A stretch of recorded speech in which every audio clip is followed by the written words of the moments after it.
தமிழ் கூறும் நல்லுலகம் அனைத்திற்கும் எனது இனிய பொங்கல் நல்வாழ்த்துக்கள். வாரம் ஞாயிற்றுக்கிழமையில உங்கள் தந்தி டிவியில தமிழின் சிறப்பையும் தமிழரோட பெருமையும் தமிழ்நாட்டோட அருமை பெருமைகளையும் தொடர்ச்சியா பார்த்துட்டு வரீங்க. இது எல்லாத்தையும் உலகத்துக்கு சத்தமா சொல்லிட்டு வர்ற ஒரு நிகழ்ச்சி தான் நம்மளுடைய ழா அப்படின்றது உங்க எல்லாருக்குமே தெரியும். ழா நிகழ்ச்சியை பார்த்துட்டு இந்த இடத்துக்கு எப்படி போறது சார், எப்படி சார் இந்த இடத்தை கண்டுபிடிச்சிங்க, இவங்களுக்கு எப்படி நான் உதவி செய்யலாம் அப்படின்னு சொல்லி தொடர்ச்சியா தொலைபேசியில எனக்கு தொடர்பு கொண்டு எங்களை ஊக்கப்படுத்திக்கிட்டே வரீங்க. இந்த ஊக்கப்படுத்துறதுதான் எங்களை இன்னும் தமிழ்நாட்டோட மற்ற இடங்களுக்கும் மூளை முடுக்குகளுக்கும் போகணும் அப்படின்ற உந்துதலை எங்களுக்கு தொடர்ச்சியா ஏற்படுத்திட்டே வருது. அதற்குண்டான தொடர்ச்சியான முயற்சிகள் எங்க சைட்ல இருந்து தொடர்ந்து நடந்துகிட்டே தான் இருக்கும். இதற்கிடையில இந்த பொங்கல் சிறப்பாக எல்லாரும் பொங்கல் சிறப்பாக கொண்டாடி முடிச்சிருப்பீங்க. வாரமா கொண்டாடி முடிச்சுட்டு இப்ப ஆசுவாசப்படுத்துறதுக்காக உட்கார்ந்து இருப்பீங்க. இந்த பொங்கல் சிறப்பு விழாவா இதுவரைக்கும் அந்த விழாவோட சிறப்பான சில விஷயங்களை தொகுத்து உங்களுக்கு மறுபடி தரும். அதனால பார்க்க மறந்தவர்கள் பார்க்க தவறவிட்டவர்கள் எல்லாருக்கும் ஒரு அருமையான வாய்ப்பா இந்த வாரம் விழா இதுவரைக்கும் அந்த விழா இருந்து சில சிறப்பான அம்சங்களை உங்களுக்கு மறுபடியும் நாங்க தொகுத்து தர போறோம். அதனால இந்த வாரம் விழாவின் சிறப்பு வணக்கம்.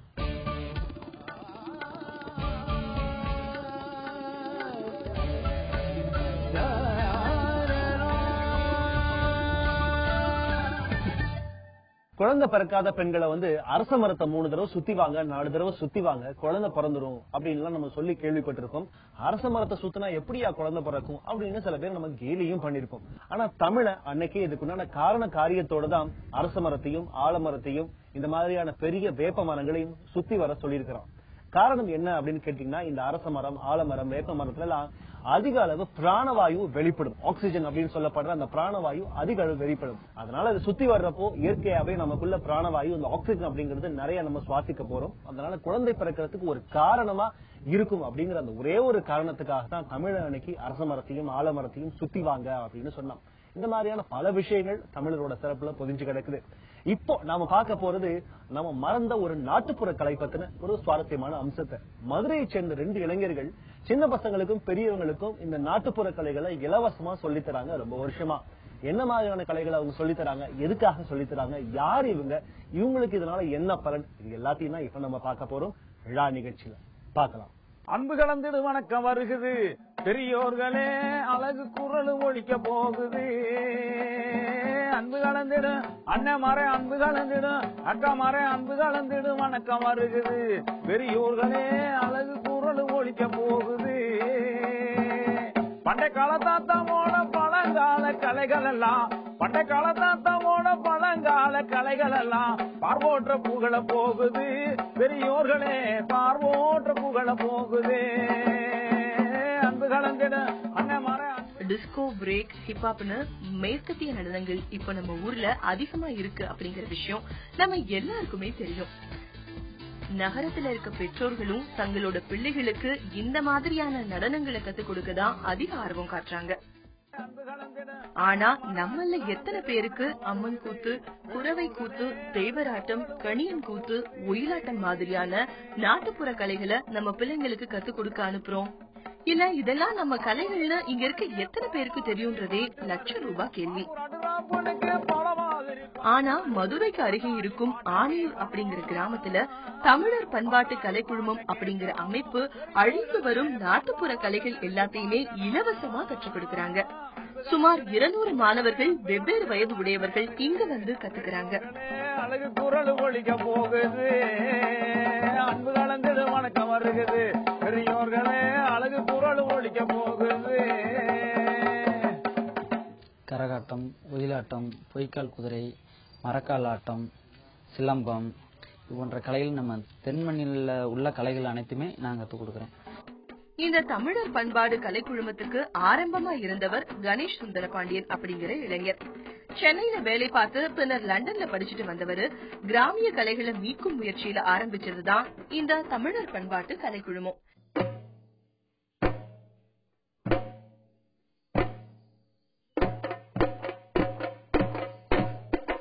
ஆக்சுவலா இந்த தமிழர் கலையில கத்துக்கணும்னு எனக்கு ரொம்ப நாள் ஆசை. அதாவது அதுல முக்கியமா சிலம்பம் கத்துக்கணும் ரொம்ப ஆசை. அது நிறைய இடத்துல தேடி பார்த்துக்கிட்டு இருந்தப்ப தங்கப்பாண்டியோடைய ஒரு ஆர்டிகல் ஒரு பேப்பர்ல பார்த்துட்டு அவரோட அறிமுகம் கிடைச்சிச்சு. ஸோ அவரை போய் பார்த்தப்போ அவர்கிட்ட ஸ்டூடெண்டா தான் நான் போய் சேர்ந்தேன். சேர்ந்துட்டு கத்துக்கிட்டு இருக்கும்போது அவர் வந்து எந்த அளவுக்கு இதை கஷ்டப்படுறாரு அப்படிங்கறத நான் பார்த்தேன். ஏன்னா அவங்க வந்து இங்க தங்கப்பணி மாஸ்டர் இருக்க ஸ்டூடெண்ட்ஸ்க்கு யாருமே அவர் வந்து ஃபீஸ் எதுவுமே வசூல் பண்றது இல்ல. அப்போ ஃப்ரீயா தான் கோச் பண்ணிட்டு இருக்காரு. அப்போ ஃப்ரீயா கோச் பண்றாரு, அதுக்கு உண்டான எக்யூப்மெண்ட்ஸ் வாங்கணும், அதுக்கு உண்டான இன்ஸ்ட்ருமெண்ட் வாங்கணும், அதுக்கு உண்டான காஸ்டியூம்ஸ் எல்லாமே இருக்கு. சோ இது எல்லாமே அந்த ஸ்டூடெண்ட்ஸ் யாரும் அவர் வசூல் பண்றது, இவரே தான் போய் எல்லாமே ஓன் ரிஸ்க் எடுத்து பண்ணாரு. சோ அந்த ரிஸ்க்கு வந்து அவர் என்ன பண்ணாரு அப்படிங்கறத நான் ஒரு நாள் கண்ணால பார்த்தேன். சோ அப்பதான் எனக்கு வந்து ஒரு ஐடியா, அப்பதான் எனக்கு ஒரு பாக்கணும், ஏன் நீங்க வந்து இதை பண்ணல, நீங்க ஏன் ஒரு ஆர்கனைசேஷன் மாதிரி ஆரம்பிச்சு நீங்க ஏன் அதை பண்ணக்கூடாது அப்படின்னு சொல்லி சொன்னேன். ஏன்னா நீங்க எல்லாமே கரெக்டா பண்றீங்க, ஆனா பேப்பர் லெவல்ல ஒழுங்கா ப்ராப்பரா எல்லாமே இருக்கு அப்படின்னு சொல்லிட்டு தான் அதுக்கப்புறம் நான் ரொம்ப இன்வால்வ் ஆயிட்டேன். அதுக்கப்புறம் நாங்க 2 பேரும் சேர்ந்து தமிழர் பண்பாட்டு கலைக்குழுமம் சொல்லி ஒரு ஆர்கனைசேஷன் ஆரம்பிச்சோம். இவரோட முயற்சியில இவர் கூட வந்து சேர்ந்தவர் தான் தங்கப்பாண்டியன்ங்கிற கிராமிய கலைஞர். என்கிட்ட சேர்ந்த ஸ்டூடெண்ட் 6 ஸ்டூடெண்ட் ஃபர்ஸ்ட் அவங்களோட கலைகளை வளர்த்து ஒரு தமிழ்நாடு அளவுல கொண்டு போகும் பொழுது அடுத்தவங்களுக்கு ஆர்வம் வந்துச்சு. இதே வெளி மாநிலங்கள் போகும்போது அவங்களுக்கு ஒரு ஆர்வத்தை தூண்டியது. அதே மாதிரி ஸ்கூல் கல்லூரில எல்லாம் இது ஒரு காம்படிஷனாவே வச்சு நடத்தும் போது அவங்களுக்கு ஒரு ஆர்வமா இருக்கும்போது எங்க கூட வந்து கத்துக்கிட்டு அப்படியே வந்து கத்துக்கிட்டவங்க தான் எல்லாரும் நிறைய பேர் இருக்காங்க. அழகு, அலங்காரம், சாயல், ஒய்யாரம் என்று பல பொருள் கொண்டிருக்கிற ஒயில் அப்படிங்கிற வார்த்தை தான் இந்த ஒயிலாட்டம் என்கிற கலையின் பெயர் காரணமா இருக்கு. ஆண்களின் கம்பீரத்தை உணர்த்தி ஒரே நிறத்திலான துணியை தலையில் கட்டிக்கொண்டும் கையில் வைத்துக் கொண்டும் இசைக்கேற்ப ஆடும் அழகான கலைதான் இந்த ஒயிலாட்டம். இந்த கலையை வைத்து இன்று பல நடனங்கள் வடிவமைக்கப்பட்டிருக்கிறது.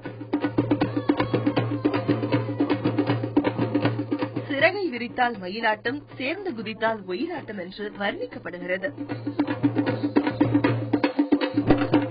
இதுல பாத்தீங்கன்னா எங்களுக்கு தெரிஞ்சது, அதாவது கலைகள் நிறைய இருந்திருக்கு.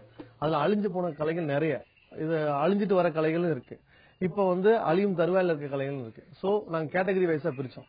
இப்போ அதுல வந்து எல்லாருக்கும் தெரிஞ்ச, அதாவது பறை எல்லாருக்குமே தெரியும், கரகம் எல்லாத்துக்குமே தெரியும். இந்த ஒயில், மயில், புறவி இந்த மாதிரி எல்லா இருக்கிறத வந்து நாங்க தெரிஞ்ச இண்டஸ்ட்ரியில உள்ளவங்களுக்கு வர அழிஞ்சு போன கலைகள் நிறைய பேருக்கு தெரியாது. சோ அதை பத்தின ரிசர்ச்சும் போயிட்டு இருக்கு எங்கள்கிட்ட.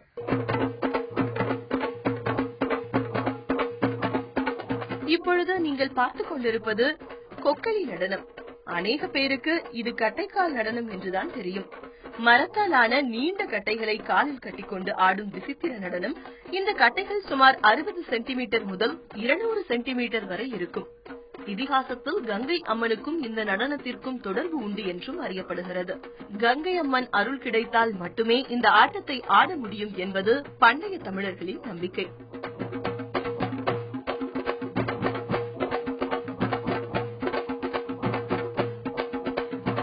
ஃபோக் அப்படின்னு எடுக்கும்போது எல்லாருமே எடுத்து சொன்னாங்க, இந்த தமிழர் பண்பாட்டு கலைக்குழு மொத்தம் ஃபோக் தான் நான் டெவலப் பண்ணணும்னு சொல்ல ஆரம்பிக்கும் போது, இல்ல இது கமர்ஷியலா அது வந்து சக்சஸ் ஆகாது, இது கமர்ஷியல் ஆஸ்பெக்ட் கிடையாது, சோ நீ எதுக்கு இது எடுக்கிறேன்னு நிறைய பேர் டிமோட்டிவேட் தான் பண்ணாங்க. ஆனா வந்து எல்லா கலையிலுமே இதோட ஆரிஜினல் தான் ஆரம்பிச்சிச்சு அப்படிங்கிற ஒரு விஷயத்தினால நாங்க என்ன முடிவு பண்ணோம், சரி நான் அந்த கமர்ஷியல் ஆஸ்பெக்டா பார்க்கல, ஒரு சர்வீஸ் மைண்டோட தான் ஆரம்பிச்சோம். ஏன்னா தங்கப்பாண்டிட்டு இருந்த சர்வீஸ் மைண்ட் ஒரு யாருக்குமே ஃப்ரீ ஆஃப் காஸ்ட்ல தான் ஒரு டீச் பண்ணிட்டு இருக்காரு. ஆனா அதுல வந்து ஒரு டெடிகேஷன் இருந்துச்சு, அதுல ஒரு எப்படி சொல்றது, அதுல வந்து ஒரு சீரியஸ்னஸ் இருந்துச்சு. ஆனா ப்ராப்பரா இல்லாம இருந்துச்சு. சோ அந்த சீரியஸ்னஸ் அவரோட இருக்கும்போது எனக்கும் வந்துச்சு. சோ இதுல என்ன எதுக்கா நம்ம கமர்ஷியலா பார்க்கணும், ஏது பிசினஸா பார்க்கணும், ஆர்ட்டை பொறுத்த வரைக்கும் பிசினஸ் கிடையாது, நம்ம அதை வந்து பிசினஸா பார்க்காம வேற மாதிரி பார்ப்போம் அப்படிங்கறதுக்கு தான் நாங்க பார்த்தோம். இதுல சர்வீஸ் ஓரியன்டா தான் போயிட்டு இருக்கே ஒழிய இப்போ வரைக்கும் எங்களுக்கு எந்த விதமான இன்கம் சோர்ஸ் இதுக்கு இருந்து வரல.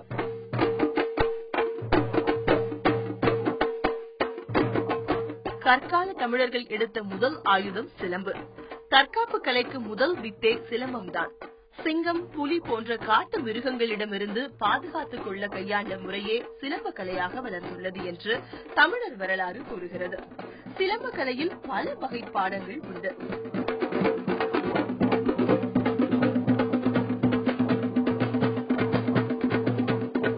தமிழ்நாடு முழுவதும் இந்த கலைகளை வச்சுட்டு நாங்கள் ஸ்கூல் படிக்கிற போதே எல்லாத்தையும் நான் சுற்றி பார்த்துட்டேன். அதே இது காலேஜில் மியூசிக் காலேஜில் சேரும்போது நேருந்திரா மூலியமா ஸ்டேட் அளவில் ஆந்திரா, கர்நாடகா, கேரளா, டெல்லி இது போல மாநிலங்களுக்குலாம் போயிட்டு வந்துட்டோம். இப்போ சமயத்தில் வெளிநாடுகளுக்கு மலேசியா 2 முறை போயிட்டு வந்துட்டோம், பிரான்ஸ் ஒரு தடவை போயிட்டு வந்துட்டோம், இப்போ பஹ்ரைன் போயிட்டு வந்துட்டோம். கால ஓட்டத்தில் தமது அடையாளங்களை எங்கோ விட்டுவிட்டு தேடிக்கொண்டிருக்கும் நேரத்தில் அடையாளத்தை விடமாட்டோம், மீட்டு எடுத்துக்கொண்டு வருவோம், இந்த உலகம் திரும்பி பார்க்கும்படி செய்வோம், நமது தமிழர் நாட்டுப்புற கலைகள் இழந்த மரியாதையை திரும்ப கிடைக்க வேண்டும் என்கிற ஒரு நோக்கத்துடன் செயல்பட்டுக் கொண்டிருக்கும் இந்த தமிழர் பண்பாட்டு கலைக்குழுமம் நிச்சயம் ஒரு அதிசயம்தான்.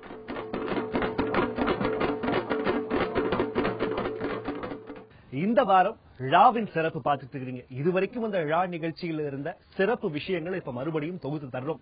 பார்க்க மறந்தவர்கள், பார்க்க தவறியவர்கள், இவங்க எல்லாத்துக்காகவும் இந்த ஒரு அருமையான வாய்ப்பு.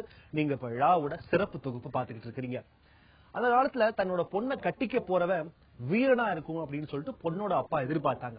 அப்படி உருவாக்குனதுதான் வந்து ஜல்லிக்கட்டு. ஜல்லிக்கட்டு மட்டும் ஒரு ஆண்மகனோட வீரத்தை சோதிக்கிறதுக்கு உண்டான ஒரு விஷயமா அமைஞ்சதில்ல. அதையும் தாண்டி இளவட்டங்கள், சிலம்பம் அப்படின்னு பல கலைகள் அந்த காலத்துல இருந்திருக்கு. இப்போ அதெல்லாம் எங்க போச்சு அப்படின்னா ஊர்ல அங்கொன்னு இங்கொன்னுமா தான் அது நடந்துகிட்டு இருக்கு. அதை கத்துத்தரத்துக்கும் சில பேர் தான் இருக்காங்க. மதுரை பக்கத்துல இருக்கிற பழங்கானத்தம் அப்படிங்கிற ஒரு இடத்துல தேக பயிற்சி சாலைன்னு ஒண்ணு இருக்குது. முழுக்க முழுக்க தமிழர்களோட பாரம்பரிய கலைகளை மட்டுமே இங்க வந்து சொல்லி தராங்க. பாரம்பரிய வீர கலைகளை மட்டுமே சொல்லி தராங்க. யார் அவங்க, என்ன சொல்லி தராங்க, எப்படி சொல்லி தராங்க, எத்தனை பேர் நிஜமாகவே போய் படிக்கிறாங்க, இது எல்லாத்தையும் பாருங்க. நிச்சயமா உங்களுக்கு ஆச்சரியமா இருக்கும். இப்படியெல்லாம் கூட நம்ம ஊர்ல இருக்கா அப்படின்னு சொல்லிட்டு ழா நிகழ்ச்சியில அதுதான் நீங்க பார்க்க போறீங்க. மதுரையில இருக்கிற தேக பயிற்சி சாலைய. நகரத்துல இருக்கிற எல்லாருக்கும் இப்போ ஜிம் போறது அப்படிங்கறது சமூக அந்தஸ்தோட அடையாளமா மாறிக்கிட்டு இருக்கு. உடம்ப எப்படி ஃபிட்டா வைத்துக் கொள்வது, தொப்பையை எப்படி குறைப்பது என்று நகரத்துல இருக்கிறவங்க தங்களால் ஆன எல்லா வழியும் தேடி போறாங்க. ஆயிரக்கணக்கில் செலவு செய்யவும் தயாரா இருக்காங்க.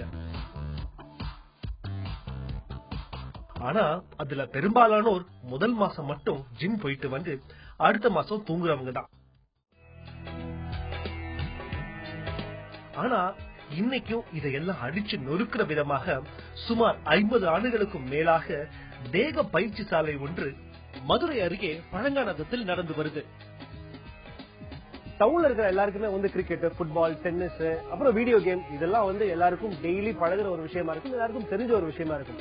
ஆனா நம்மளோட விளையாட்டான, தமிழர்களோட விளையாட்டான ஒரு கோதாவோ, ஒரு சிலம்பமோ, தூள் சுத்துறதோ, இளவட்டங்கள் தூக்குறது, இந்த மாதிரியான விளையாட்டுகளை சொல்லி தரத்துக்குனே ஒரு இடம் இருக்கு அப்படின்னா வந்து நமக்கு எல்லாருக்குமே ஆச்சரியமா இருக்கு. அப்படி ஆச்சரியப்பட்டுதான் நம்ம மதுரைக்கு பக்கத்துல இருக்கிற பழங்கானத்தம் அப்படின்னு அந்த சின்ன ஊருக்குள்ள வந்து நான் இங்கதான் வந்து இந்த தேக பயிற்சி சாலை அப்படின்னு ஒரு பயிற்சி கூடத்தை வச்சிட்டு இருக்கிறாங்க. தேக பயிற்சி சாலை இந்த பெயரை கேட்ட உடனே சில பேருக்கு இது என்ன மாதிரியான இடம் அப்படின்னு குழம்பிதான் போவாங்க. இதுவும் ஒரு வகை ஜிம் தான். ஆனா நகரத்துல பார்க்கிற மாடர்ன் அம்சங்களோட எந்த சாகிலும் இல்லாம முழுக்க முழுக்க தமிழர்களோட பாரம்பரியமான விளையாட்டுகளும் பயிற்சிகளையும் வச்சுதான் இந்த பயிற்சி சாலை நடத்தப்படுது.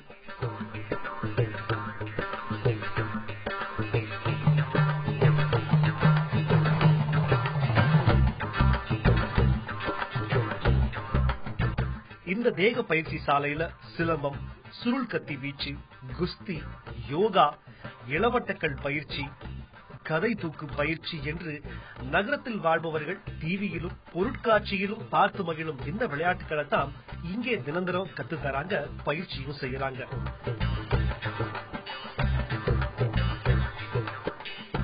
இந்த தேக பயிற்சி சாலைய ஆரம்பத்திலிருந்து இன்னைக்கு வரைக்கும் கட்டுக்கோப்பா நடத்திட்டு வர்றாரு ஒரு 88 வயது இளைஞர்.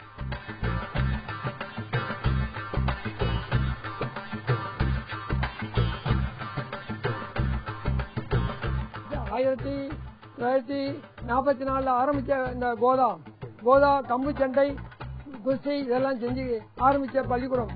அந்த பள்ளிக்கூடத்தை ஆரம்பிச்சு நாங்க இருந்தாலும் ஒரு 10-50 பேர் இருந்து செஞ்சது. இப்போ வந்து கிட்டத்தட்ட ஒரு 14 பேர் போலீஸுக்கு அனுப்பியிருக்கோம். அங்க பயிற்சி செஞ்சு அந்த பயிற்சி மூலமாக 14 பேர் போயிருக்கோம். 44 ஒரு 18 பேர் மிலிட்டரிக்கு அனுப்பியிருக்கோம். அங்க பயிற்சி ஆகி இங்க பயிற்சினாலதான் அவன் உடல் ஆரோக்கியமா இருந்து அவன் போயிருக்கோம். இப்பவும் கிட்டத்தட்ட 200 பசங்க இங்க வந்து உடற்பயிற்சி செய்யறான். ஒவ்வொரு நாளும் அதிகாலை 4:30 மணிக்கு பயிற்சிக்கு எல்லாரும் வந்துடணும். பயிற்சிக்கு வர்ற முதல் நாள் மது, புகை மற்றும் எந்தவித தீய பழக்கங்களும் இல்லாமல் இருக்க வேண்டும். அப்படி மீறி நீங்க எடுத்துக்கிட்டா நீங்களே சத்தம் போடாம வெளியே போயிடணும் அப்படிங்கிறது இங்க இருக்கிற சொல்லப்படாத விதிமுறைகளில் ஒன்று. பயிற்சி செய்யும் அநேகம் பேரில் பலருக்கும் இந்த கெட்ட பழக்கங்கள் இருப்பதாகவும் தெரியல. இன்னமும் கிராமங்கள்ல முறை பெண்கள் மேல மஞ்சள் தண்ணீர் ஊத்தணும்னா இளவட்டக்கல்ல தூக்கி காட்டுங்க அப்படிங்கிற ஒரு வழக்கமும் இருந்துகிட்டு தான் இருக்குது. அப்படி ஒரு இளவட்டக்கல் தூக்கும் பயிற்சியும் இங்கு கற்றுத்தரப்படுது. இளவட்டக்கல் தூக்குவதற்கு முதல் தேவை பலமும் தூக்க வேண்டும் என்கிற ஒரே சிந்தனையும் தான் அப்படின்னு சொல்றாங்க இங்க பயிற்சி பெற்றவங்க. ஒரு இளவட்டக்கல் என்பது சுமார் 120 கிலோ இருக்கும் என்கிறார்கள். அப்படி ஒரு இளவட்டக்கல்ல அலேக்காக தூக்கி நம்மை ஆச்சரியப்படுத்தினார் ஜிகர்தண்டா படத்தில் நடித்தவரும் இங்கே பல வருடங்களாக பயிற்சி பெற்று வருபவருமான காளை என்பவர். அந்த இடத்துக்கு பேர் வந்து புதுயுக தேக பயிற்சி சாலை. இங்க வந்து எப்படின்னு கேட்டீங்கன்னா ஒன்லி வந்து ஆரோக்கியமான வாழ்வுக்கு வழிவகுத்த இடம் இது. எல்லாருக்கும், எனக்கு மட்டும் இல்ல, எல்லா பேருக்கும். இங்க இருக்கிற வாலிபர் சரி, வயசானவங்களும் சரி, வயசானவங்க சொல்ல முடியாது, மெயின் அதுதான். இங்க இருக்கவங்க வயசு பூரா 62, 72, 82 அப்படி வயசுக்காரங்க தான் இருக்காங்க. அவங்களும் இன்னும் எங்களுக்கு போல பண்ணுவாங்க. எது ஒன்னாலுமே நல்ல ஒரு கோதாவா இருக்கட்டும், கல்லு தூக்குறதா இருக்கட்டும், சிலம்பம் சுத்தட்டும், எல்லாமே எங்களுக்கு சொல்லி கொடுத்துருக்காங்க. இது இல்லாம மெயின் என்னன்னு கேட்டீங்கன்னா, நாங்க விளையாட போகும்போது வந்து பிடிக்கும், அங்கங்க டப் முடிச்சிடும், அதை அப்படியே எடுத்துருவாங்க உடனே தெரியும் அவங்களுக்கு, எடுத்துருவாங்க. நல்ல ஒரு ஸ்கூல் சொல்லலாம். சிலம்பம் என்பது தமிழர்களின் வீர கலைகளில் ஒன்றுன்றது நம்ம எல்லாருக்குமே தெரியும். காலத்தோட புயல்ல காணாம போய் கொண்டிருக்கும் கலைகள்ல ஒன்றான இந்த சிலம்பத்தையும் இங்கே கற்றுக் கொடுக்கிறார்கள் என்பது ரொம்ப மகிழ்ச்சியான ஒரு விஷயம்.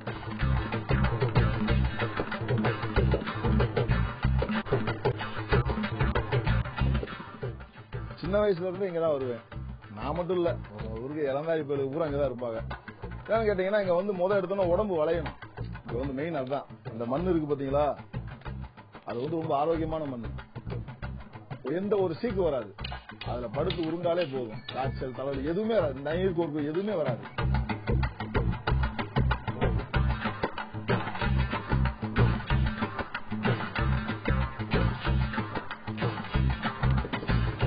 ஆயிரத்தி 1980களில் தமிழ் சினிமாவில நாம பார்த்த சுருள் கத்தி வீச்சு பயிற்சியை கூட இங்க கத்துதராங்க.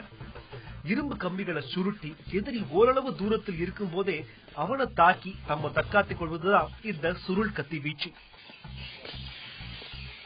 15ஆம் நூற்றாண்டு முதல் இருந்து வரும் இந்த சுருள் கத்தி வீச்சு இன்னைக்கும் இங்க ரொம்பவே சுவாரஸ்யமா கத்துதராங்க.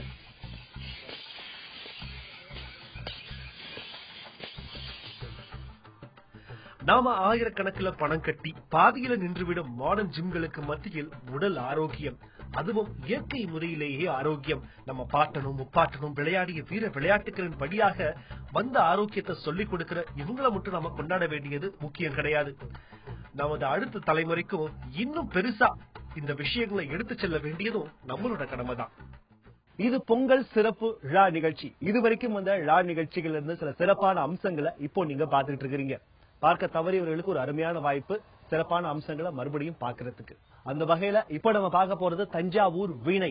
வீணை அப்படின்னு சொன்ன உடனே நம்ம ஞாபகத்துக்கு வருது தஞ்சாவூர். இன்னைக்கு உலக அளவுல இருக்கிற பிரபலமான வீணை கலைஞர்கள் எல்லார் கையிலையும் இருக்கிறது தஞ்சாவூர் வீணை தான். அது எப்படி தஞ்சாவூருக்கும் வீணைக்கும் அப்படி ஒரு நெருங்கிய சம்பந்தம் வந்துச்சு? தமிழ் இசை கருவியான இந்த வீணை அதிக தஞ்சாவூர்ல மட்டும் போய் சேர்ந்துச்சு இப்படின்ற பல கேள்விகளுக்கு ஒரு விடைதான் இந்த தஞ்சாவூர் வீணை பற்றின இந்த பகுதி. நாங்க தேடி போனோம் தஞ்சாவூர் வீணை எப்படி செய்யறாங்க, என்ன மாதிரியான வரலாறு அப்படின்ட்டு. அதைத்தான் இப்போ நீங்க பார்க்க போறீங்க. விழா நிகழ்ச்சியில் இப்போ நீங்க பார்க்க போறது தஞ்சாவூர் வீணை. தஞ்சை தரணியில் காண்பது எல்லாம் சிறப்பு, அங்கு ஓடும் காவிரியாரும் சிறப்பு, விளையும் கதிர்களும் சிறப்பு. தஞ்சை மண்ணிலிருந்து உருவாகும் மற்றொரு சிறப்பான அம்சம் தஞ்சாவூர் வீணை. திருவிளையாடல் படத்தில் பாட்டும் நானே பாவமும் நானே பாடலில் சிவாஜியின் கையில் இருக்கும் அந்த வீணையின் பெயர் மற்ற வீணை.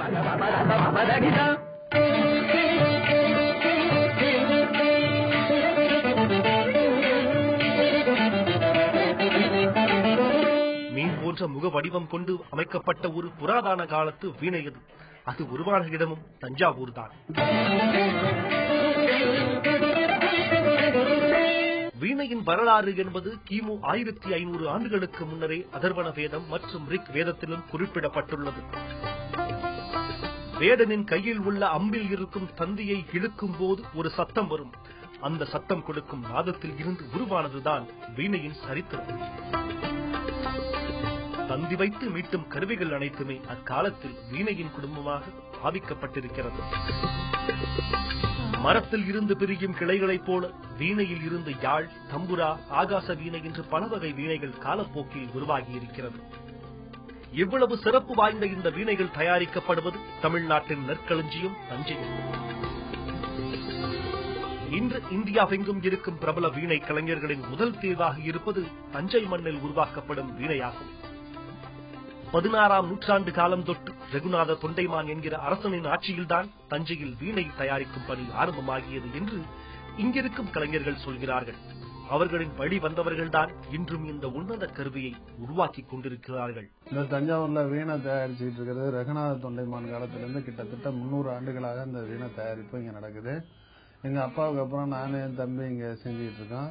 நான் இப்போ ஒரு 30 வருஷமா அந்த தொழில ஈடுபட்டிருக்கேன். தொழில்நுட்பம் என்னதான் மாறியிருந்தாலும் இந்த வீணை உருவாக்கும் கலைஞர்கள் அனைவரும் இன்னும் கையில் தான் இதை தயாரித்துக் கொண்டிருக்கிறார்கள். கோடாலையால வெட்டி சும்மா சாதாரணமா ரஃபா பினிஷிங் பண்ணி கொடுப்பாங்க. அதுக்கப்புறம் இங்க கொண்டு வந்து கையால உருண்டையா ஷேப் பண்ணி இந்த இதெல்லாம் மரத்தை கிளச்சிட்டு அதுக்கப்புறம் வச்சு உள்ள வந்து உளி வச்சு நோண்டணும். ஒரே மரத்தை கொண்டு உருவாக்கப்படுவது ஏகாந்த வீணை என்றும், மரத்தின் இரு பகுதிகளை ஒன்றாக இணைத்து உருவாக்கப்படும் வீணைக்கு பெயர் ஒட்டு வீணை என்றும் சொல்லப்படுகிறது. ஒரு வீணை உருவாக்குறதுக்கு கிட்டத்தட்ட 25 நாள் ஆகும். அது வந்து 5-6 பேர் சேர்ந்து உருவாக்குறது. ஒரு ஆளால தயார் பண்ண முடியாது. வீணையில வந்து ஒரு 3 டைப் இருக்குது. ஜாயிண்ட் வீணை இருக்குது, ஒரே மரத்துல செஞ்ச, இது வந்து ஒரே மரத்துல செஞ்ச ஏகாந்த வீணைன்னு பேரு. அதுக்கப்புறம் இந்த மாதிரி பூ வேலைப்பாடுகள் செய்த வீணை இருக்குது. இது வந்து ஸ்பெஷல் ஒர்க்கு. அந்த பலாமரம் வந்து எல்லோயிஸ் ஆகி அப்புறம் ரெட்டிஸ் ஆகிற வரைக்கும் வந்து சீசன் பண்ண விட்டுது. அதுலதான் இந்த பூ வேலைப்பாடு செய்ய முடியும். பலாமரத்தை வெட்டி கொண்டு வந்த பிறகு அதை வீணையின் மாதிரி வடிவத்திற்கு வெட்டி கொண்டு வருகிறார்கள். தேவைக்கு ஏற்றவாறு வீணையின் முகப்பகுதியை வெட்டி செதுக்கி தருகிறார்கள். அதற்கு பின்னர் வீணை உருவாக்கும் கலைஞர்களிடம் வந்த பிறகு அழகாக செதுக்கப்பட்டு தந்திகள் பூட்டி வாசிக்க தகுந்த வீணையாக இங்கே உருவாக்கப்படுகிறது.